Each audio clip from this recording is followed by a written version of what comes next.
Welcome to NothingisOB South Texas Golf Podcast, episode number 48.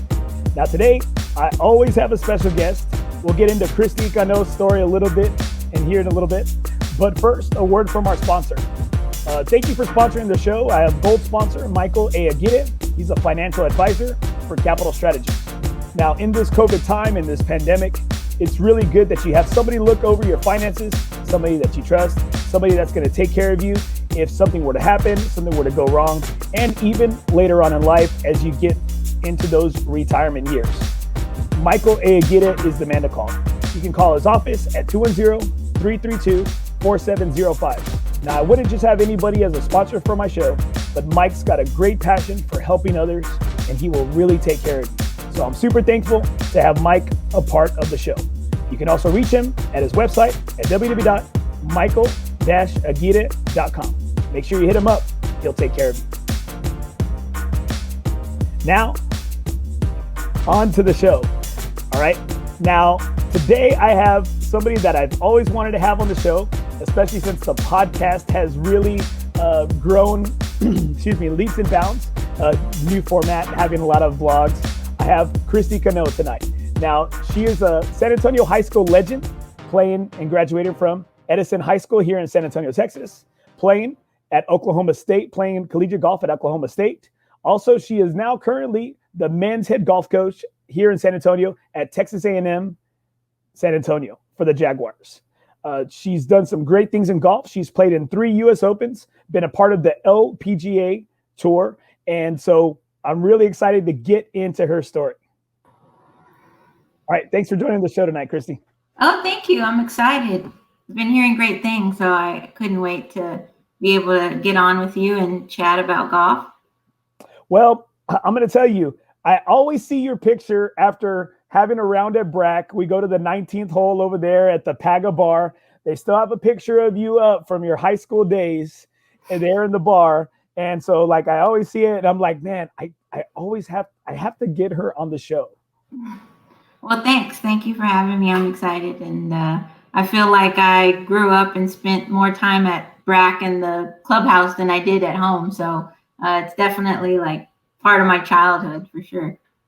Well, let's get right into your golf journey. Now, one thing is that one of the reasons why I really wanted to have you on the show is because I really feel, and I don't know if the young female golfers here in San Antonio really know that you were one of the biggest, if not the biggest, trailblazers for women, for girls going to play college golf here in San Antonio. You really started the trend, and girls have it's caught on like fire, like a wildfire here in town. Yeah, it's great to see the growth of junior golf, not only in San Antonio, but just in Texas in general, because growing up, we had the San Antonio Junior Golf Tour, which was, just tournaments we'd play around the city that were pretty affordable. And usually there was only 2 or 3 girls, and we'd get paired up with the guys, and we didn't really think about it at the time. We were just out there having a good time. And, even going to colleges, getting recruited, like UIW didn't yet have a women's golf program. So, that was something that for being such a big city was kind of surprising to me. But, in the end, it's just great to see what so many people are doing just in San Antonio and the state to have the different junior golf tours around to get more kids engaged and into the sport. Well, speaking with my good buddy, Ken Palacios, he's really, and it's by personal experience, and I'm sure you know it in anything that you really do or any business or people that you have relationship with, it's always a word of mouth references, right? And Ken speaks super highly of you, and that you worked with his daughters, and that even now that his daughters are coming home, he said that you still work with, I don't know which one is it, Chloe, Emily, which one? Yeah. Okay, Chloe, he said, I don't know what's wrong with her, Andy, because she still charges them the same damn rate that she did when they were juniors. And it seems like, from talking with Ken, he says you're one of the best junior golf instructors or mentors around. Yeah, I think just from growing up as a junior, playing the sport, just being around it and just really, when you're instructing juniors, I feel like you learn and take away so much from the kids, because, I learned different strategies, what works for kids under the age of 10, and you can't be talking about, parallel lines or things they may not even have learned yet in school. And you have to teach them at their level and just be personable with them and communicate in a way that they're going to understand, whether it's, follow the line or follow, I know Coach Palacios will probably laugh about this, but I would always use water bottle caps for Emily when we were teaching, just to help kind of keep her stay down on it. I put them like a few inches in front of the golf ball and, have her hit down. So when we'd have lessons, he'd come with the Ziploc bag of little bottle caps with him, so we could have them instead of having to go, pick the same one back up. But I definitely, as an instructor, learn, get feedback from kids, on what translates to get them to understand. So, I truly am passionate about the game, and most importantly, teaching young kids, because, that's how I got started. So how did it all start for you? Where did it all begin? Was it something that you did with your dad, or I know your brother, right? You have a brother as well. And how did it all start for you getting into the game of golf? Because you know what? I got a little something here. Look at that. I got it. I did some research right there. I did some digging on you. That was taken last week, if y'all didn't know. No, that was actually at San Pedro driving range. That was I was 2 years old in that picture, and it's funny because that's actually my backswing, and I still do that to this day with my swing. When I take the club back, I'm actually looking back as I come through. And somebody one time, they said, "Well, what do you look at when you're swinging?" And they really messed me up because I had no idea. And this picture always makes me laugh because I'm taking it back, but I'm looking the other way. But yeah, I started at San Pedro at a very young age. My family went on a vacation. This is the story. I wasn't born yet, but this is the story that I've heard, that we went on a vacation to Minnesota to visit my uncle. Well, I wasn't there yet. I was in my mom's belly, and my uncle taught I have 3 older brothers, taught them the game, and they really liked it and came back and said, "Hey, Dad, we want to keep this up," and found out we lived, 5 minutes from San Pedro, and the rest is kind of history. We spent lots of times, definitely way more time at the driving range than, any skate park or roller skating ring or the mall or anything. That was our playground, and we just stayed there all night, just having fun and enjoying it. Now, as I was looking at your picture right there, I was like, "Is she a lefty?" I'm like, it was looking at it. It was kind of a weird looking picture, right? And how did it start? I mean, how old are you right now? I think we're close in the same age. Yeah, I just turned the big 40 on New Year's Eve. So yeah, you're New Year's Eve baby. I'm a New Year's Eve baby. Oh, yeah, man. I get the joke that since my dad was a tax man, he did taxes as well, that he planned that out so he could be able to claim me for the whole year for 1980. So but yeah, so it's been I've been playing golf. When I tell people I've been playing golf for 38, 37 years, it dates me. I'm like, whoa, I'm getting up there. But I've enjoyed being a part of the game, learning it, playing it, teaching it, coaching it now. It's just been, part of my life since I was, before I was born. So, well, as you talk about Emily, about Ken bringing those little bottle caps, right? I know this is probably him. It says Emily still has a Ziploc bag of bottle caps. That's funny. It's a good training tool, and they're pretty cheap. Now, looking at, I saw you commented earlier in the week on Facebook about Edison High School, about one of their championships or a district win or something like that, and saying how you were a proud graduate of Edison. Now, did you play golf during that time? Or because I think it didn't seem like golf was that huge in the schools around when we were in high school. Yeah, and back when I was in high school, we had a few guys for the boys team. There was nobody on the girls team. I just obviously since I was at high school there, I wanted to compete, and the coach that I had, did what he needed to do to get me in tournaments, and for getting towards district, I told a couple of my friends, hey, y'all want to miss a couple of days of school for district.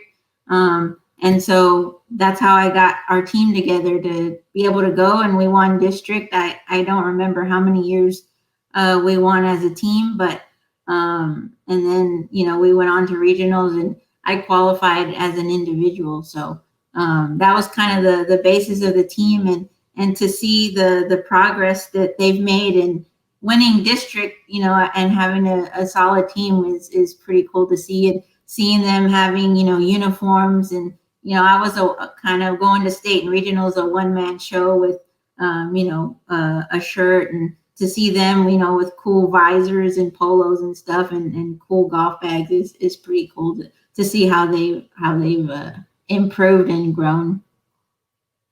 Now, how is it that you were able to get exposed to such a collegiate powerhouse like Oklahoma State? I think I was fortunate, and one of the reasons I love San Antonio so much is I owe a great deal to the community. And you talked about the Pan American Clubhouse, and without the help and support of the community with fundraisers and putting tournaments, and fundraisers, golf tournaments to help me raise money to go to national tournaments, I definitely wouldn't have been able to participate in those tournaments. And now there's so many different junior tours, and back then it was just AJGA or like STPGA, and then just the local San Antonio ones. And I was fortunate enough for the few AJGA tournaments I played in Texas, I won or got in the top 3. So that's really where like the college coaches started noticing players, and seeing stats, and it was just kind of be at the right place at the right time. I played in I think it was an AJGA like Tournament of Champions at the end of my junior year, I think, and I ended up getting paired up in match play with a girl from Oklahoma who was a senior about to go to Oklahoma State.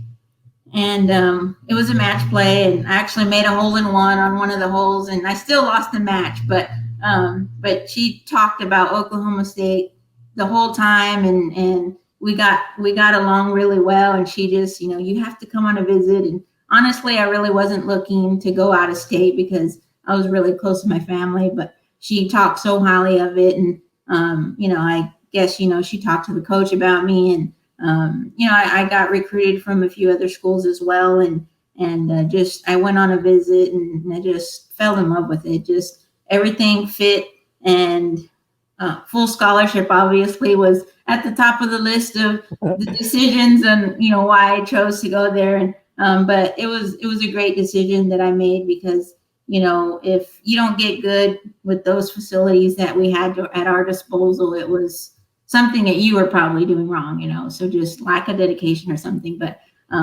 yeah, I bleed a different kind of orange than you do, and some of the people down south, with the Longhorns. But hey, Roadrunners, right? Look, you saw Rowdy last night, according to one of your posts. You got to see Rowdy last night. Yeah, his dance skills weren't as good as General the Jaguar, though. Well, I'm going to tell you, you know what? I actually hired him to do my oldest daughter's party one year, right? Oh, cool. And I didn't know that there's like several different Rowdies. There's like, the acrobatic one, there's the dancing one, that's like part of the dance team. And there's just the student, or the one that just shows up and does the appearance. That's cool. I didn't know that. Yeah, it's pretty neat. And I think y'all might have got just the one that comes out and does the appearance. We might have to do another dance off to see who's going to win that one. Well, getting recruited, it seems like it was kind of like the perfect storm for you, and playing really well, and then obviously having somebody inside helping you get recruited. Now, it seems like when speaking with a lot of people in the game that have been here for a long time in the city of San Antonio that are enriched in the golf game, guys like Greg Hiller, Arnie Martinez, it seems like you were one of the trailblazers for getting the ball rolling for female golfers to be recruited here and for San Antonio to be a hot spot for collegiate golfers. Now, did you have anybody that you looked up to as a female golfer in this industry or this game as you were on the rise up? I can't really think of anybody as far as from San Antonio. Wendy Ward is definitely one. She was on the LPGA and she went to, I believe, Roosevelt High School. And I didn't know her that well at the time, but then ended up getting to meet her. And actually, I have a picture of her. We were at a tournament together. I was about 8 and she was in the older division, and she's picking me up because I was a little shrimp. She picked me up and we were holding our trophies together. But then she went on to the LPGA, and really her and just watching the LPGA on TV with my dad, seeing Nancy Lopez. And the one thing that drew me to the LPGA was like, oh, they play golf, I play golf. And I really want one of those really cool staff bags that they get to carry around because that looks so cool. And that was really, just getting inspired watching them on TV. And, it was just really, I just enjoyed being at the golf course. And, it was just so much fun. I had friends that we'd go to San Pedro. They used to stay open till like 11 or 12 o'clock. And we just play short games all night long and hit balls and play the par 3. And it was just like, oh, wow, we're getting pretty good at this, just because we were just hanging out. We weren't like spending hours and hours on our own. We were making it fun. And it turned into to be, to work out. So at your time at Oklahoma State, obviously you saw that you were going to be able to take a stab and make a go at the LPGA. Now, how did that come to be? Was that like throughout your whole career, or did that start becoming more of a reality, I guess, your junior or senior year? I think it was more towards my junior year. My first 2 years, I was still getting adjusted to being in such a different environment, being from San Antonio, and then going up to Stillwater. It was a little bit of a culture shock that definitely took some time for me to get adjusted to. But once I did, I kind of came out of my shell, because when I was in high school, I was definitely a lot shyer and more reserved and kind of intimidated. And then I opened up and I had a great coach that was always encouraging and pushing us. And I did really well my junior year. That was my best season that I had. I think my highest ranking was 16th in the nation. And I was really proud of that because, that was the year that I really kind of woke up and came out of my shell and was like, just be yourself, and I had so much fun with all my experiences at Oklahoma State. And I just the light kind of clicked, I guess, and just go play, just go have fun. This is once in a lifetime opportunity.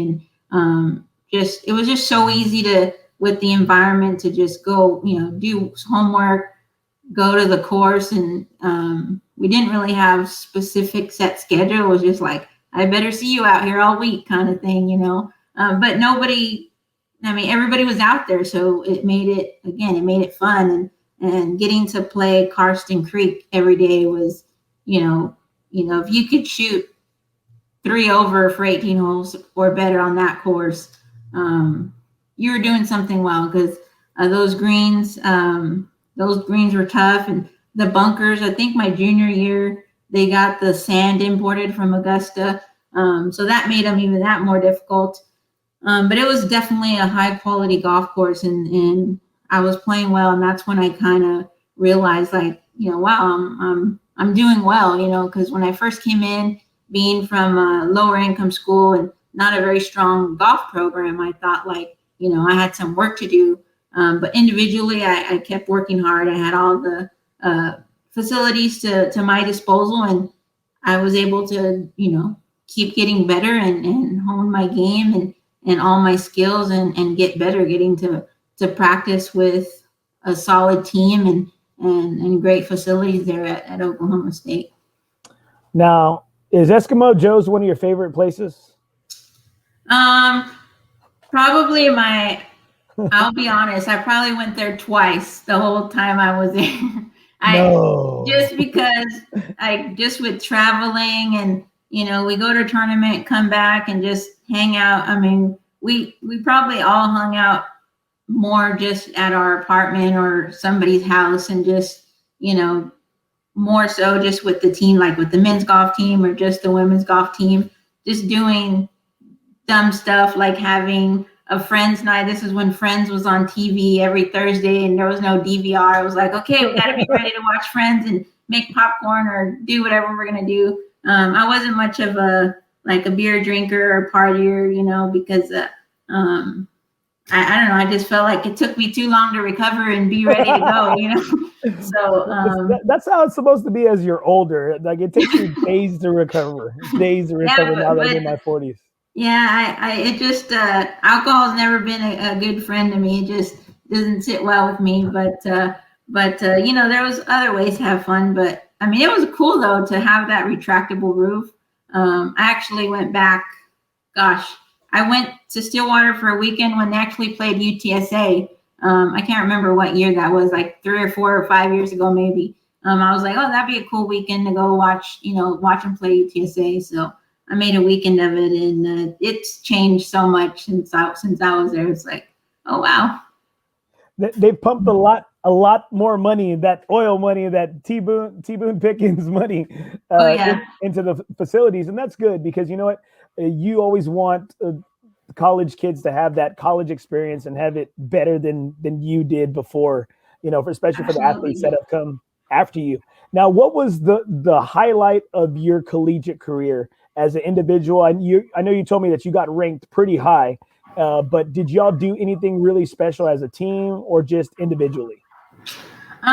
We did actually. We had a very strong team of players. I had about 3 or 4 players from Sweden throughout the time that I was there, and we won 3 Big 12 championships, team championships of the 4 years I was there. And the one we didn't win, we lost by 1 stroke to OU. And I have flashbacks still of the 4-putt I had on like my 8th hole, and I can still remember that vividly. But you think of all the strokes in a team, and to lose by 1 stroke, it's one of those things that makes it even worse when you lose by, instead of losing, I'd rather lose by 20 than 1 shot because, you can think of 5 each day in a tournament that you gave away. But we had a very, very strong team. There was about 5 players on my team that played professional golf, either on the LPGA or the European Tour, because there were some Swedish players. So we definitely had some depth on our team that made us very strong for about 4 or 5 years that I was there. So why don't you? That was pretty interesting. It seems like that's something pretty heartbreaking. Why don't you kind of set the scene for that hole? My 4-putt. I've had 2 4-putts in my life that feel like they were yesterday. I'll talk about the first one that was actually my freshman year, and our Big 12 was in Lubbock at Texas Tech. I don't know the name of the course. It wasn't at the Rawls course, the new course that was open, or I don't know what it's called. And it was a par 3 and really fast greens. And I don't know. I think I just mentally kind of checked out or was daydreaming or just not zoned in on the day. And because it was the final round, I got distracted. Maybe I was worn out from the week. I don't know, but it just went by so fast. And then I, picked up my ball out of the hole. I was like, what just happened? And so I definitely beat myself up about that. But everybody had a rough day that final round. So we definitely lost the tournament instead of, OU played well, but we gave up some strokes that we shouldn't have for sure. Now, what about the second 4-putt? The second four putt was at the 2005 U.S. Women's Open at Cherry Hills in Colorado. I think it was maybe the third hole, which was probably the easiest / hardest hole on the course, because it's one of those tricky holes where you hit like a 100-yard layup shot and then you have like a gap wedge in. And but the green was just torturous, and it just had a severe slope from back to front. And I hit like a pitching wedge up there, and I hit it long, and I remember bouncing through like all the cable wires that were behind the green. So I had this ridiculous downhill chip where I basically had to sneeze to get the ball rolling, and it would probably still roll off the green, but I chipped it pretty good. And I had like a 5-footer. I left myself a 5-footer down, straight downhill, which was bad to begin with. And then just kept playing ping pong, and the hole was invisible or something.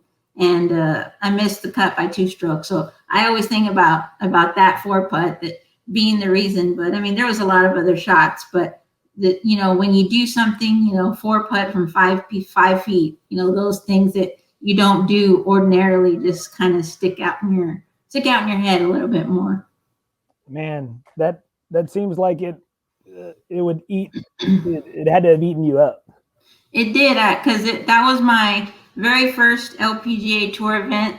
So I mean, I had a whole lot of emotions as it was. I was wanting to run down the fairway and get autographs from these people that I've been watching, these women that I've been watching on TV, and just so distracted. And I was really proud of myself with how I played, and just kind of upset at the same time, because little mistakes that like I knew I could have done so much better than I finished. So now, would you say from all the golf that you've played and the instructing that you've done, is that where the game's really kind of won and lost? It's just kind of like those mental lapses or those mental moments that for the good people, you always hear it. You hear it constantly from like Michael Jordan or any of these guys that when they get in the zone, as you would call it, that everything kind of slows down for them. And as opposed to maybe some people and amateurs like me, hat golfers like me, and other people's where they have sometimes it happens fast. Yeah, I think until you're in the situation and feeling it, as a kid in high school, you have those nerves, but you're just a kid. You're just out there playing, and that's why you hear a lot of pros. I've seen a video where Speed's like, I just gotta remember to go play like I did, or go putt like I did when I was a kid, because you're not results oriented. You're just out there having fun. And after I thought I had a mentally tough mindset, growing up, because I was playing in high school tournaments against these very high ranked schools, and I was definitely intimidated, but I was still able to win big tournaments, even though I felt like I was intimidated in a sense, or maybe I wasn't good enough because I didn't have what they had. But after I worked with like a sports psychologist, really trying to work on how to handle the demon in your mind, I guess, when you're in that tournament or competitive environment. It's like, okay, how do we talk this little demon off the ledge so you're not going to miss that 3-foot putt that you need to make? And it's just being able to know how to manage your emotions and how to talk yourself out of it, and because everything you say in your mind or even out loud is going to stay with you. So you have to work on, just like we practice the physical part, we have to practice the mental part of it. It's harder to do in practice, obviously, but that's what, for teams, qualifying rounds are good for, to see how players react under pressure. Like, okay, we only have 5 spots. There's 9 of us. You guys go play, grind it out. And that's where you can work on the mental aspect of learning how to control, your mind when you're out there, and not let it get ahead of you and take over. Now, I would always see you at San Pedro there, always instructing, always teaching, always coaching. And obviously, your name would come up. Christi qualified for the U.S. Open. And like you stated, I think the last U.S. Open. You were in 2013. Am I right? Correct. Where was that one played at? That one was played at Sabonic. It's actually right next door to Shinnecock Hills, Okay. Out in the East New York, the Hamptons area. Now, when did you realize that, I guess, the LPGA dream is kind of over? Because that I'm sure it comes to a hard part where you have to kind of come to grips with yourself that do I keep chasing or what? When did that happen? Yeah, I think it was in my last full year on tour was 2010. And I went to Q school that December. And just kind of maybe midway through that year, I just felt like, I kind of had in my mind, okay, when I hit 30, I kind of have to see where I'm at. Am I still enjoying this? Because that's what it's all about. You have to be passionate, especially as a playing professional. You have to live, eat, and breathe practicing and traveling, and you have to enjoy it, because if you don't, it's gonna end faster than it starts. And it was one of those things where just mentally, I just didn't have that desire. And I lost my dad in 2007, which was right in the middle of my first year back, because I had a medical exemption in 2006. And so I lost my dad in the middle of 2007. And I feel like kind of after that, it took me a while to get back. But after that, I just feel like I lost some motivation to keep playing and keep doing it. I didn't have that desire anymore.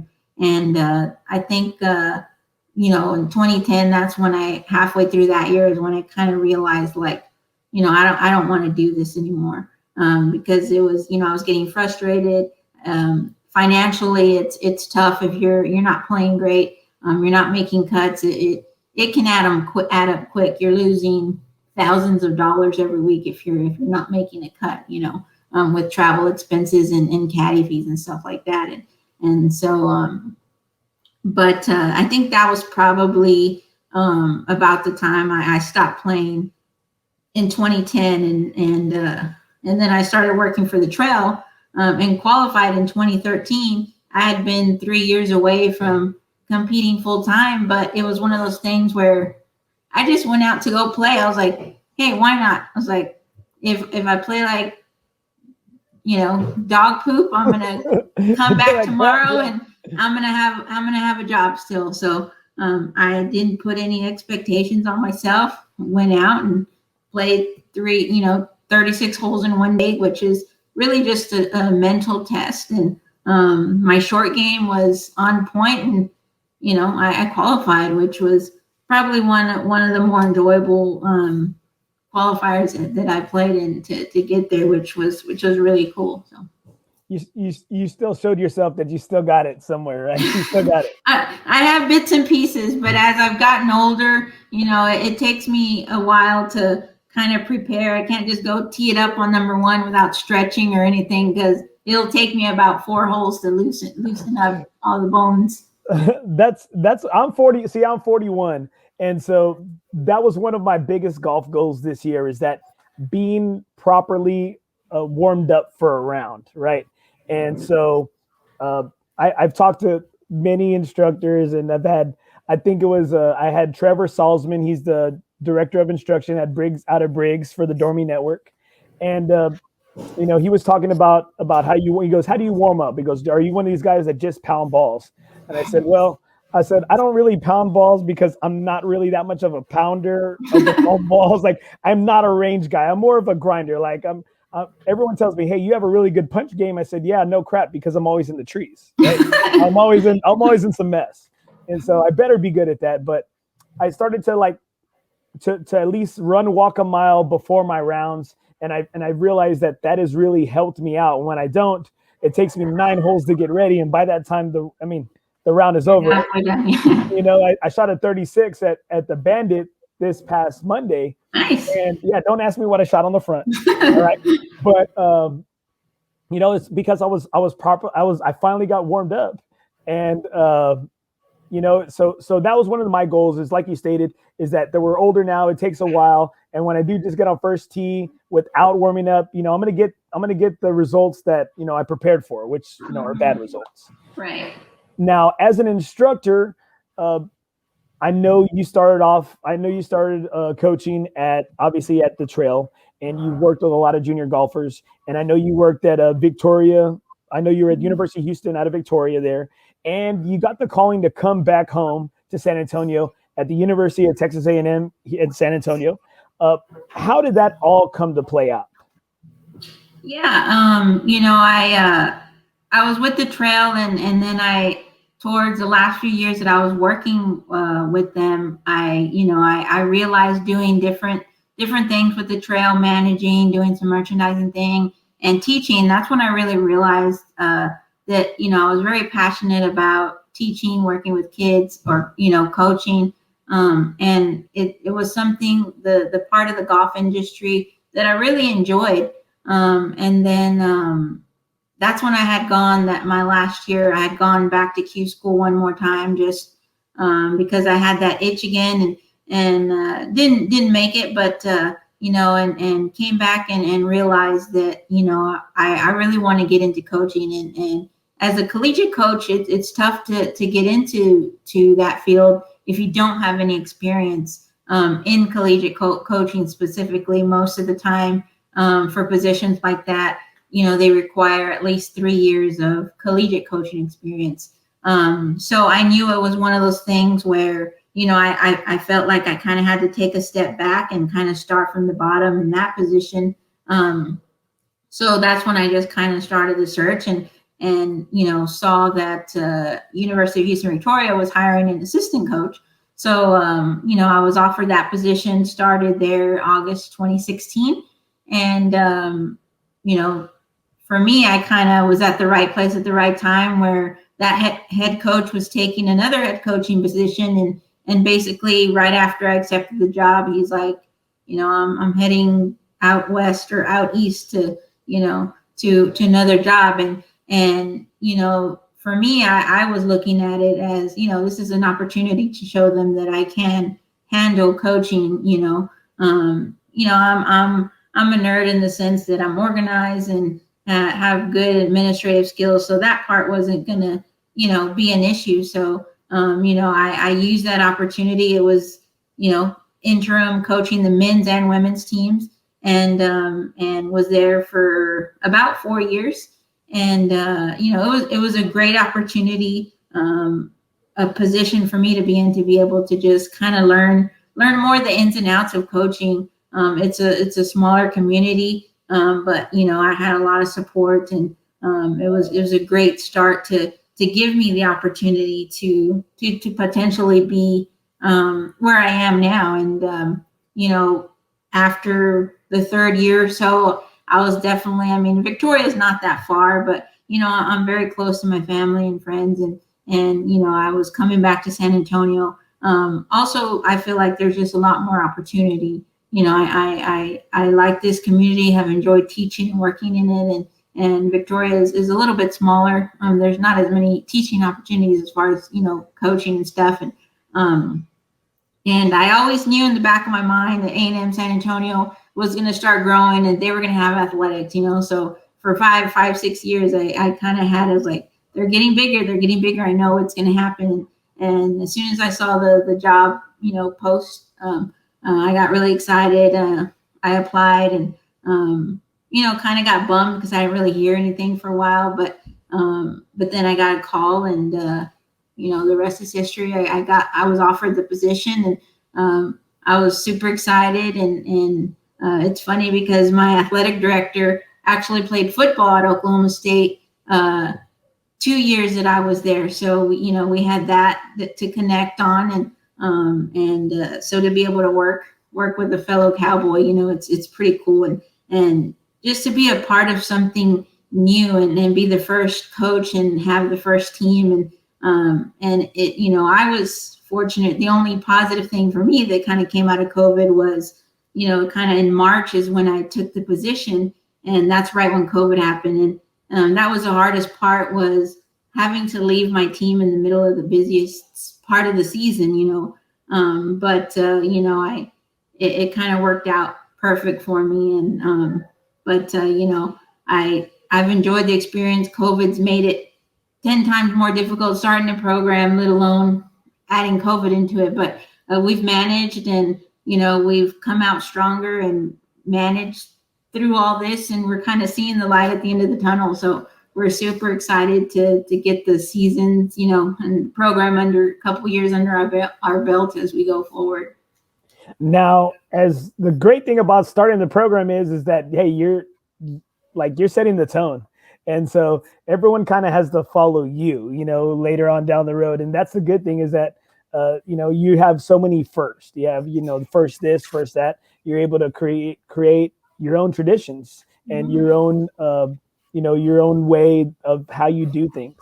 Now, what has been probably one of the biggest struggles as a program as young as y'all are, and being a young golf team per se, especially with dealing with all this COVID time? Yeah, I think the biggest thing is just, there's so many different things that we've never experienced before. Like, obviously everything we're doing, this is the first this, first that, and then our first pandemic ever. And just the policies and procedures, like A&M San Antonio, really the A&M system, we're very fortunate that they have a very fine-tooth combed policies and procedures and COVID testing sites on campus. And the student athletes are getting tested every week. The students in the dorms are getting tested every month. So that really helped us to be able to even get to play this spring, because there's a lot of schools that didn't even have a spring season, that undeclared and weren't able to travel. And we're fortunate that, we had those resources to be able to keep our kids safe and not have those, COVID, just COVID outbursts in within the student body or staff and everything. They've done such a great job that allowed us to be able to be safe and travel. And, I try to make it fun too with the guys when we travel. Like, even if we have a rough day, I'll say, hey guys, this was the lowest final round we've ever shot, or lowest second round we've ever shot in school history, just to keep it light. And, I always just try to keep them in the loop and remind them, like, you guys are, no matter what you guys do, good or bad, from this point on, you're always going to be known as the first team ever. So, how, you go back to schools and they have that black and white photo of a team, and they always go back to that first one. This was the first ever team, basketball team or football team or whatever. So that's really cool, and definitely special for me, just being from San Antonio and growing up here and being a part of a community that really helped me kind of get to where I am. So it's pretty exciting. Now, do you have any small victories or any of the victories that you've been super proud of as being a new and the first coach here at Texas A&M San Antonio? Probably number one, nobody got COVID, which is awesome. That's great. That's a plus, because we have five players on the team this spring. We have a small group, but definitely just keeping them all safe, and just getting to travel and going to that first tournament. We had our first tournament in Houston, and we got to play and just seeing them and their A&M shirts and A&M San Antonio shirts with the Jaguar, and just kind of seeing how it's developed, from starting April 1st to starting to talk to my first recruits, so like I have a player from Illinois who, was like my very first online recruit that we have, an online form that we receive recruits, and, he'll always be known as that first player that sent an email to our no head coach yet, or no other positions, but we had that recruit form, and so it's cool to see how everything's come together. starting to talk to these people, these players, and recruiting and ordering gear and stuff, and just kind of seeing it all full circle as we get out to our first tournament. That's something that, that first picture that we took was pretty cool and exciting.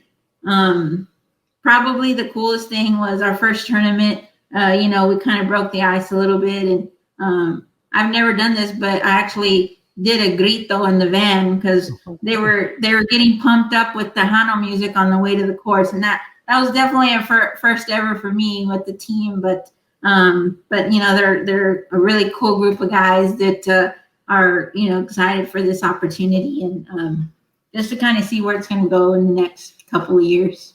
I got a nice little picture of y'all right here. It looks like y'all are on the Canyons course, and it looks like, is that the green on number? No, that's the 18th on the Oaks course. 18th on the Oaks. Okay. Yeah, that's the left front side there. Okay. Yeah. You're right. Okay. Hey, I was close. All right, because one it's kind of close. It's kind of close, but still far away. So yeah, I just wanted to document that tournament because they were very lucky. They got to play our very first tournament. We played at Houston Golf Club of Houston, where they have the Shell tournament, and then their second tournament was TPC. So they played two tough courses. I'm like, you guys are spoiled. You playing two PGA Tour level golf courses your first two tournaments out, but I wanted to make it special this semester because it's brand new. It's exciting. That is awesome. Those are great tracks. Now, the big tournament going on right now this week in PGA is the Masters. Now, I was also looking, digging through your Facebook for some stuff, right? For doing some research. And I saw that you were at the Masters. Were you there for like practice rounds, or were you there for the actual rounds? Tell me, give me the scoop. Yeah, I was really lucky in 2010, which was my last full year on tour when I had my card. I knew we were able to get into the Masters with our LPGA card. So, I'll never forget that year because I had a tournament in Daytona, Florida. So I drove up a couple days early for the week and drove straight to Augusta. Obviously didn't stay in Augusta because the Motel 6 there is like $300 during the Masters. But I got to go, just spent the whole day there on Monday, practice round day. And just, it's one of those tournaments where like I was just more in awe of seeing the golf course than really watching the players. Just like the TV just doesn't do it justice. It's like, they got a pair of scissors and just went out in the whole course and just started cutting.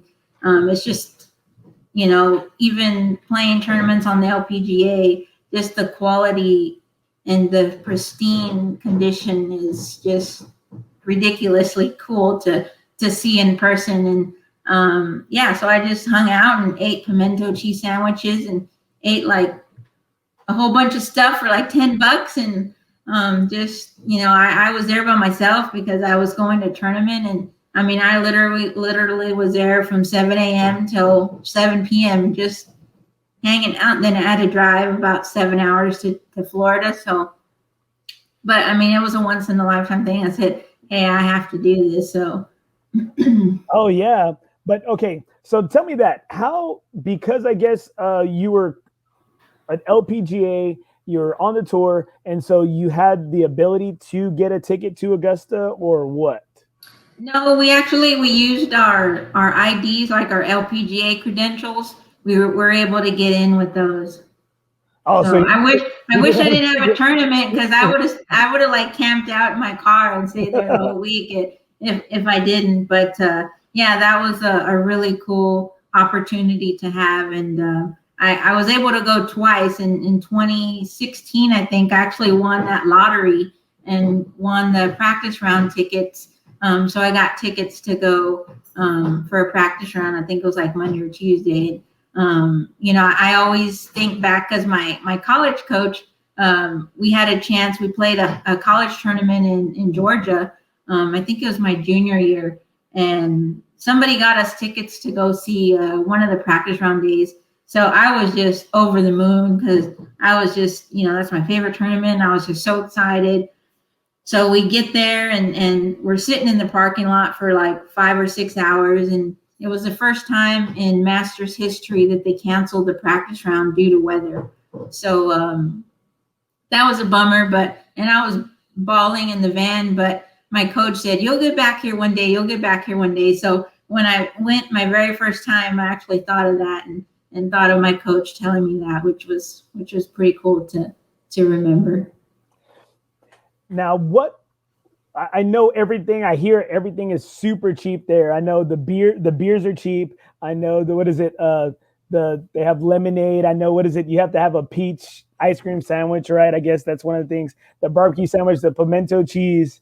Now, I am not a big fan of pimento cheese. I cannot stand it. But is it taste a lot different being there? I mean, at this point, it could have been like cat food, and I was at the Masters. I was like, let me have one of those. I want to try everything. So I mean, it could have been like dog food or something in the sandwich, and but I mean, it tastes like a cheese dip almost in bread, but no, I mean, it was pretty good.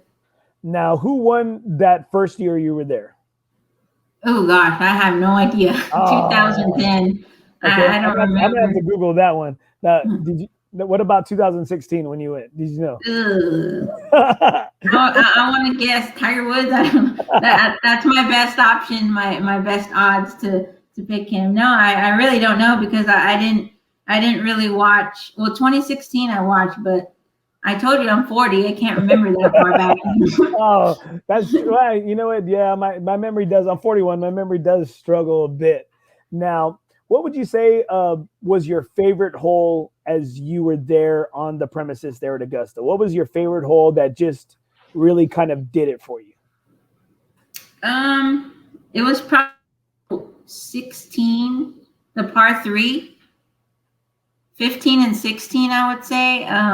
Just seeing, because 15 is at par 5, and just seeing the lies that they're hitting those irons into the green, like it's like a downhill lie, and the green is like sloping like this, and just seeing how small the window is. Like if you don't land it on above that top half, that ball is probably going to come back down. And I remember watching Jim Furyk hit a couple of balls in the water on that hole, but I would probably say 16 because it's cool to see him do the, skipping the ball across the water. That's pretty neat to watch. So I would probably have to say like that little area out there. Well, that's a pretty famous number 16 is pretty famous hole. When you have Tiger, you got Tiger Woods, chipping off of there and sinking that big that chip right there. And then last year in 2019 he almost hold that par 3. I remember that. Now it looks so fake. Is the grass just like unbelievable there? That's what I was kind of getting at, when I first walked in and just seeing like it was so green and so perfect that it just looks like somebody laid out, AstroTurf all over the golf course to see, the fairways look like putting greens here, just how smooth and how green they were and how like low cut they were. But yeah, it's one of those things where, I've seen some really nice courses but that one, Augusta is definitely on another level. Just crazy. Just it definitely leaves me speechless thinking about words to try to describe, how pretty and just green it is out there. Well, I also saw on Facebook you posted that when you were younger, you took a picture with Lee Elders. Yeah, and he was one of the honorary people that, he didn't. It was a shame that he did not, due to his health, he wasn't able to hit a tee shot today. But it was awesome that he was being recognized. And I know you said you didn't know who it was that I guess your parents were having you take a picture with, and the magnitude of him, you meeting him, knowing him, and being there at Augusta, and also playing on the LPGA, because I thought it was such a great moment.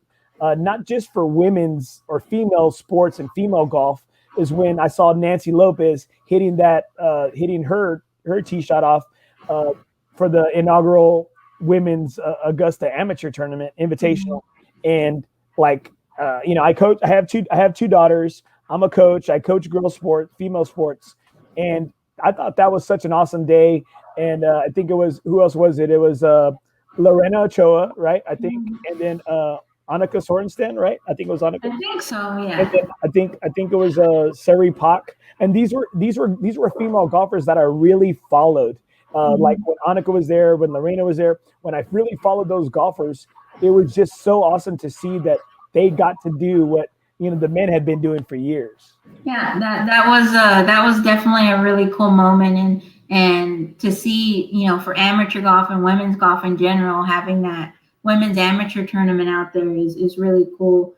Just seeing how things are progressing over the years, and Lee Elder, getting to see him out there, and when I saw that, it brought back memories. Like, man, I really need to find that picture, because he did a clinic or something at San Pedro driving range, and it was him. I think there was a couple of other pros, and Ronald McDonald was out there. I wanted to take a picture with Ronald McDonald because I knew who he was. I didn't really know everyone else, and my mom and dad were like, "Come take a picture with this guy." So looking back at those pictures, they're really cool treasures to have, from these players that were definitely trailblazers of the game, for minorities and African Americans and women's golf. Well, okay, 2010 was Phil Mickelson, and then 2016 was Danny Willett. That was when 2016. That was when Rory kind of had his little meltdown. Yeah. So was that Phil's first green jacket? No, it was. I think it was his second. I think. Okay. No, I'm sorry. It was his third. He won in 2004, 2006, and then 2010. I was gonna say, I should know when he won his first one, because he was one of my favorite, follower. I used to like watching him play. You know what? He's up there, and I think a little bit of his playing in the Tiger Woods era, I think it kind of, he was obviously second fiddle to Tiger Woods, but just imagine if Tiger wasn't around, I think we'd be saying the same things about Phil. But Phil got his, and I like his attitude. I do like his attitude, and I can't wait to see him. He's going to be a good commentator. I know he's already done it a couple of times, and I can't wait to see that. Him and Bones are going to pair up out on the course together. They're going to rekindle their romance from the course. And rekindle their relationship. Yeah. All right. Now, a little bit lighter side of golf. What is your favorite golf movie? Happy Gilmore, for sure. That one's funny, and I've probably watched that one 100 times. That's probably the only movie, I get mad at these people that can quote all these different movies. That's the only one that I can quote more than one thing from. It's always one of my favorite parts, but has nothing to really do with golf. It's right at the beginning when his girlfriend leaves him and he's singing to her, right? He's singing to her, and through the little mic, right? The speaker, right? And then that Asian lady passes by and she comes in, and the next morning he leaves, and you see that Asian lady come out in one of his hockey jerseys. You don't want breakfast? Yeah, you don't want no breakfast. I said, that was one of my. That's hilarious. The line that I say the most from that movie is when he's at the putt and he gets mad and he putts towards trying to get in the clown's mouth, and he keeps spitting it back, and he's like, "You're gonna die, clown." So whenever I miss a putt, just when I'm playing with friends or something, I always say that, when I get mad and I'm like, "You're gonna die, clown." I just I don't know why, I just say that all the time. Well, I like to say, I was like, "Hey, you want to go to Red Lobster?" You want to go to Caesar and get some grub? Some people don't pick up on those things. They don't pick up on it. So it's nice when somebody actually does. Yeah, I find myself saying quotes and stuff like that from movies. And then I'll say stuff to my players, and I'm like, were they even old enough to remember that movie?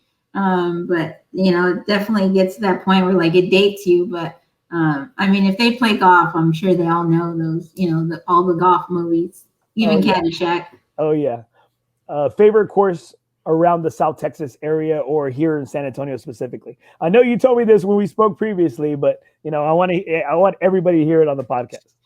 Ooh, Well, if it's courses that are no longer open, I would say Pecan Valley.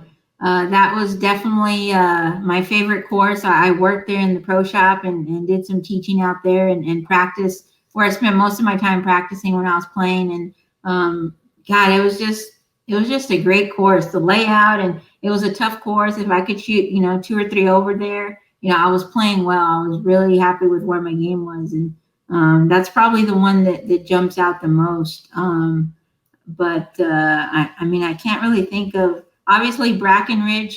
I grew up playing there. I probably have like 9,048,000 steps at Brackenridge, but just seeing, how it's changed and just the history there. I love the clubhouse, and it making it how it is now. It's very nostalgic, and it's really cool to go back there and just, my grandpa was a caddy there a long time ago, and they still have the little starter shack and all that. So it definitely brings back, a lot of childhood memories. So I'd have to say Brackenridge for sure too. Favorite course that you've played in all your rounds, or one of the top rounds, or one of the top courses that you played in the world or in the country? I would probably have to say Oakmont. That's where I played my 2010 U.S. Women's Open, and that was like playing golf, like extreme golf. It was definitely the hardest course that I've ever played. I mean, the strength of my game at the time was hitting it in the fairway, but those greens were. It's funny because I played the video game to practice for going to the Open, and just it's crazy how precise the breaks are on the video game to the actual greens. And the greens were so tough. I mean, I don't know, but to me it was weird that they had an actual. They had the course yardage book, and then they had a yardage book just for the greens, because there was just so much to them.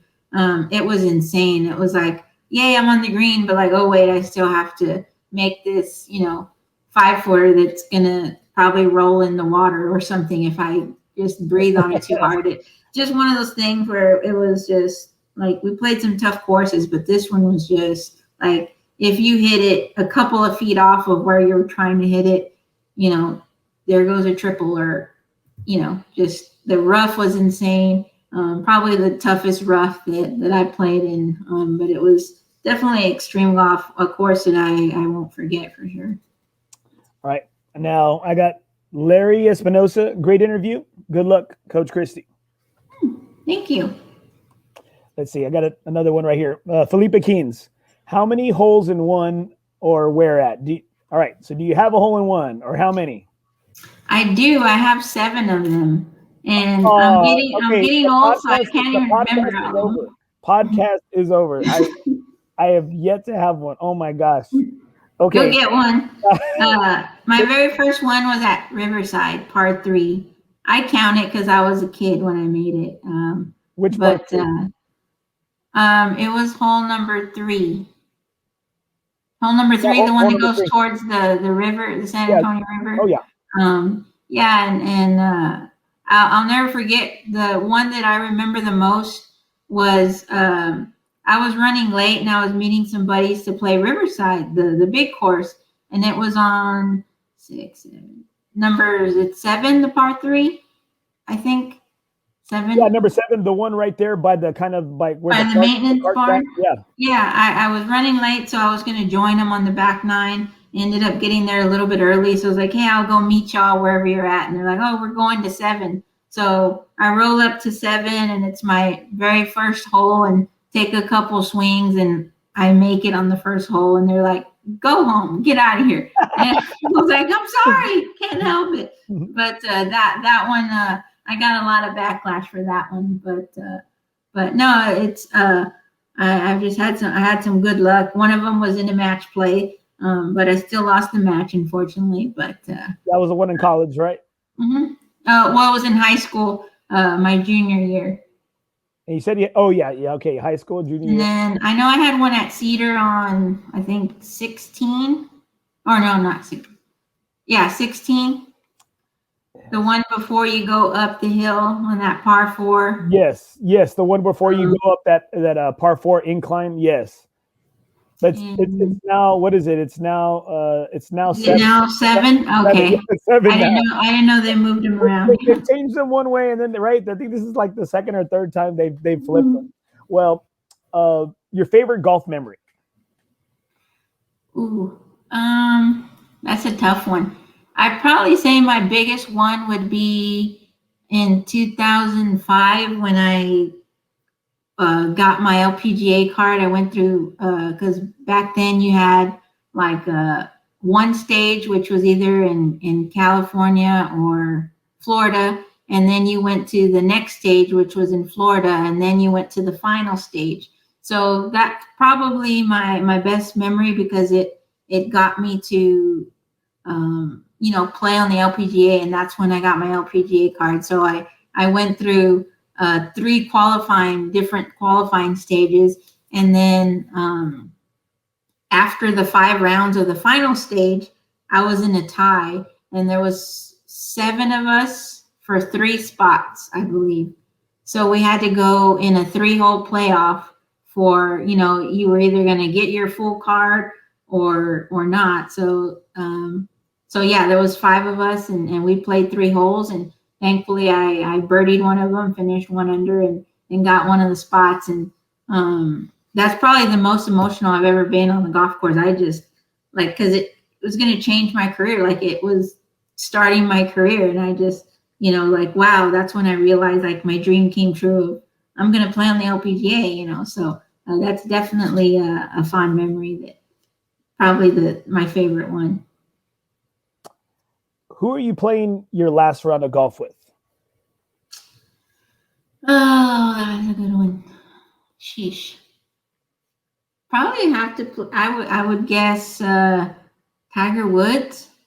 Tiger Woods and my dad. My dad didn't even play golf, but I mean, he probably could after reading all the books and magazines and stuff that he would read, but.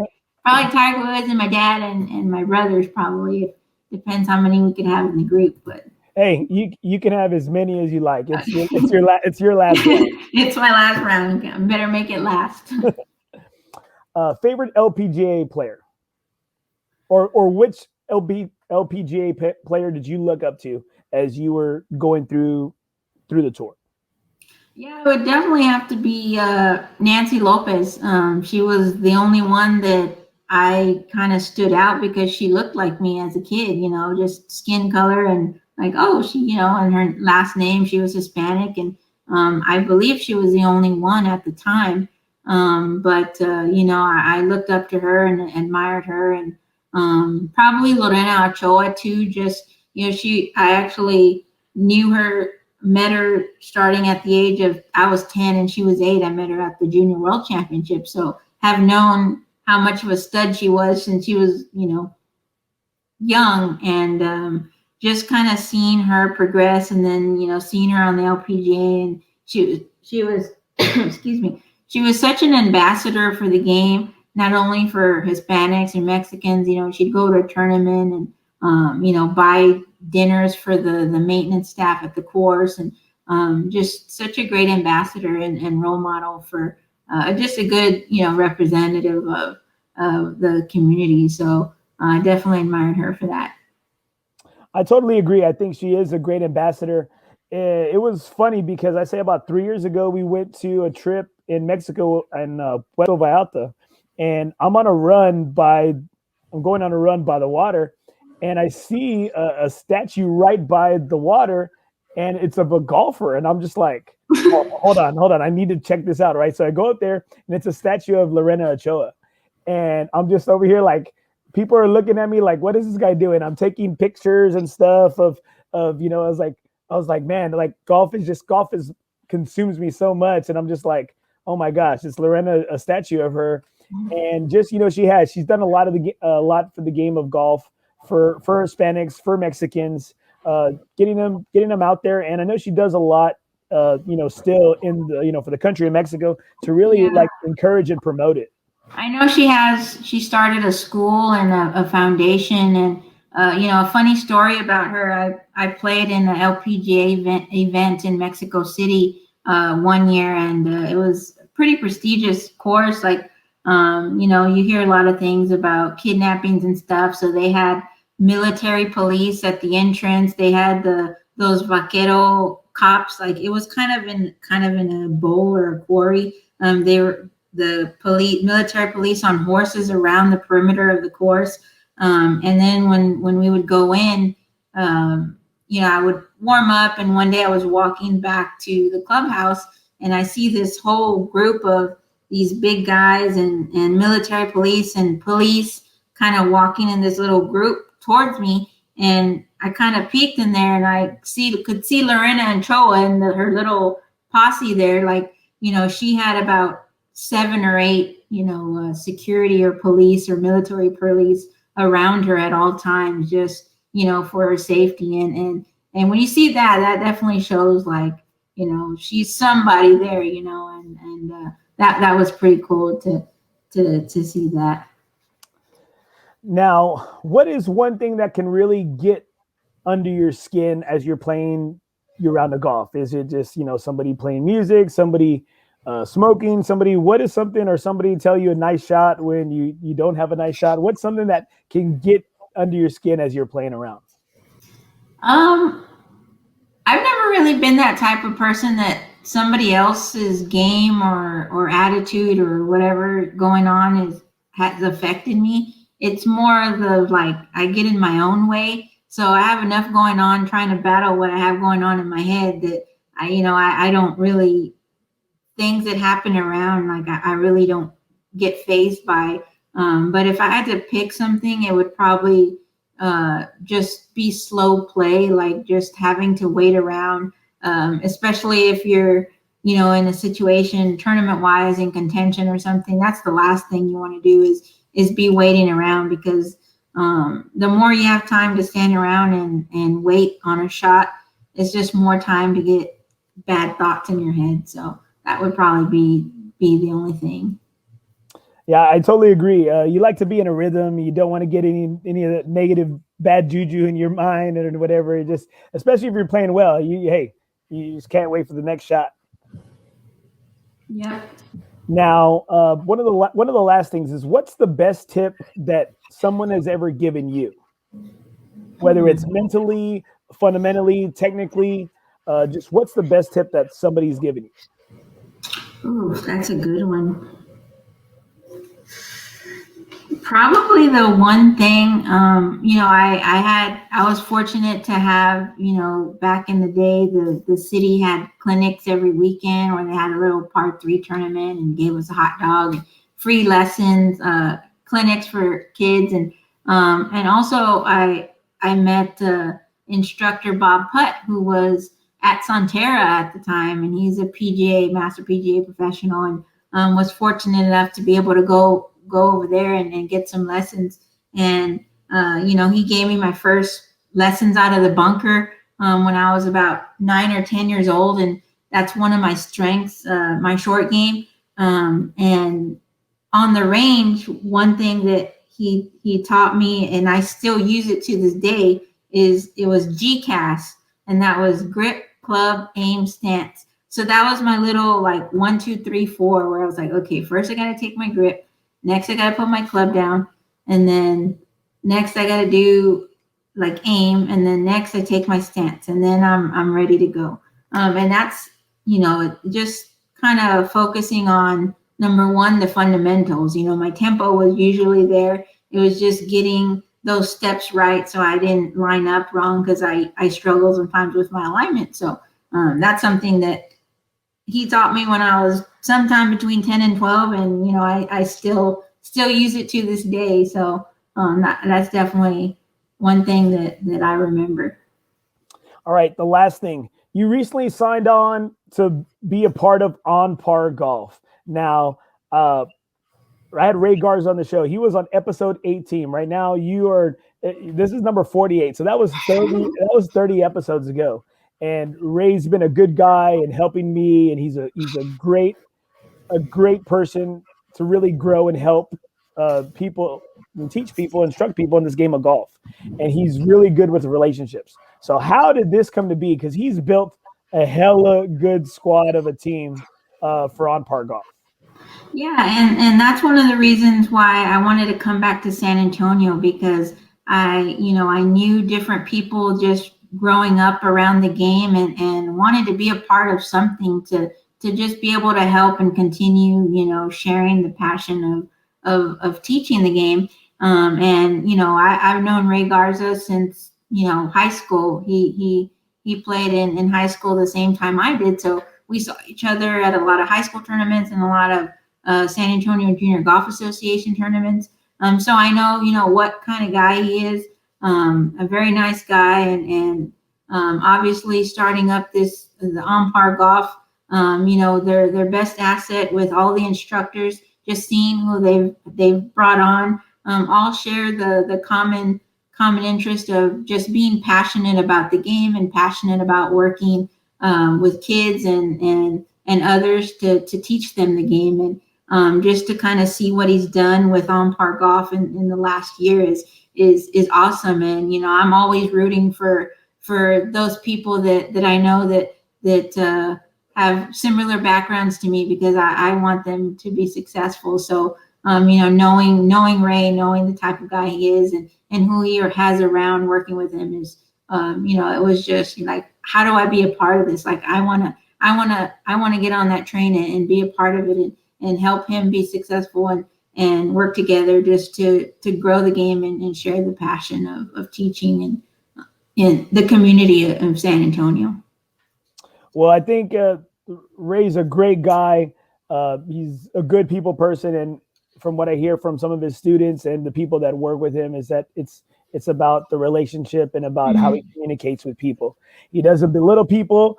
He's really good at what he does. And you know what? You got the TrackMan too. You got the technology behind y'all too. You got the top rated technology. And so it's not just regular instruction. There's numbers, there's the swings, and I wish y'all nothing but the best. And I even put y'all right here. I got onpargolf.net right there at the bottom. If you want to reach out to Christi, reach out to any of Ray's instructors right there. Now, which facility are you working out of? Are you working out of the Mission one or out of Cedar? Right now, just I actually live down the street from UTSA, so Cedar Creek is very close to me. But we can kind of circulate back and forth. But yeah, Cedar Creek is the most recent one that they added on. So yeah, it's cool to kind of get up and running and just being able to utilize the facility. The grass out at Cedar Creek is coming along really nicely. It's greening up out there. And but yeah, just excited to be a part of it. Now, I've got a couple more things here real quick. Okay. In regards to being 40 years old, my buddy Jeremiah goes, 40 is the new 30. 40 is yes. the new 30. But that's what old people say. The kids when I ask them a question, I'm like, well, how old are they? And they're like, oh, they're old. I'm like, well, how old is old? They're like, oh, they're in their 30s. I'm like, oh my gosh, they're old as I'm old.